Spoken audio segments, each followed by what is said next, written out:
Hi, my name is Casey Elsabrook, and for my book report, I read Honest to God Becoming an Authentic Christian by Bill Hybels. It was a good book, I liked it, and it was about how to become a more authentic Christian and how that helps you to live a more fulfilling life. And it just mostly talked about how, like, today, a lot of people, like, don't actually live a Christian life, but, like, they'll claim to be Christians, and, like, how to truly live a Christian life. Um, And this was talked about in the 12 different chapters of the book.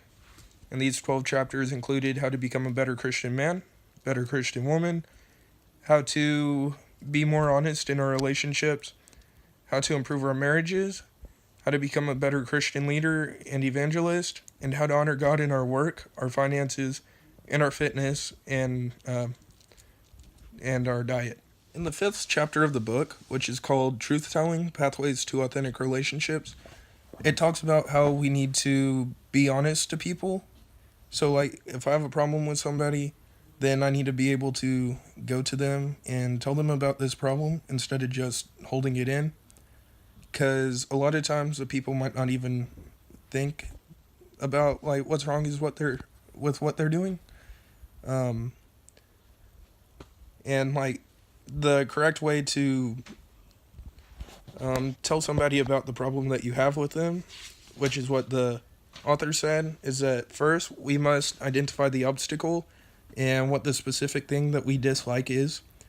Then we have to meet with the person face to face in private, and this should take place as soon as possible.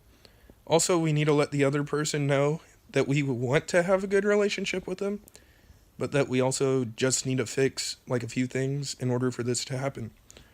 We also need to be careful to not verbally attack the person, and the authors said that we need to like more explain the problem and like what we see in it instead of like telling them that what they're doing is wrong.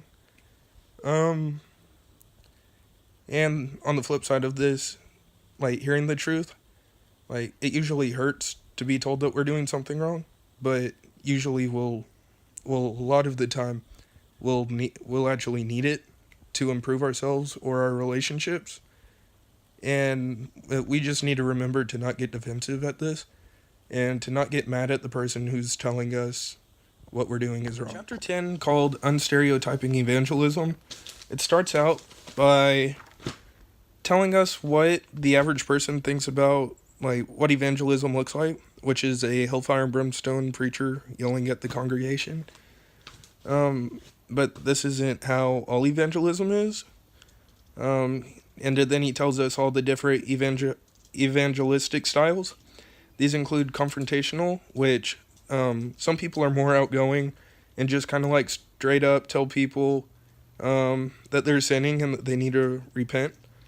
Also, there is an intellectual style, which is like analyzing and reasoning, which helps some people because some people need to have some deeper questions answered before they can move on in their relationship with God.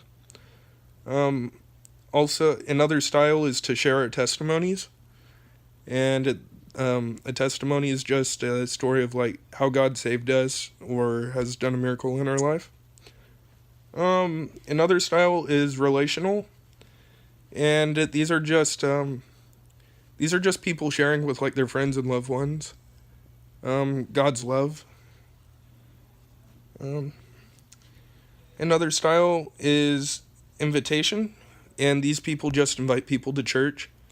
And a lot of people who like don't think a whole lot of invitational because they don't think that they're doing a whole lot, but some people all they need is to be invited to church. Um, and then also there's servants, and these people um, they just use the gifts that God has given them of service to help express the message of God's love.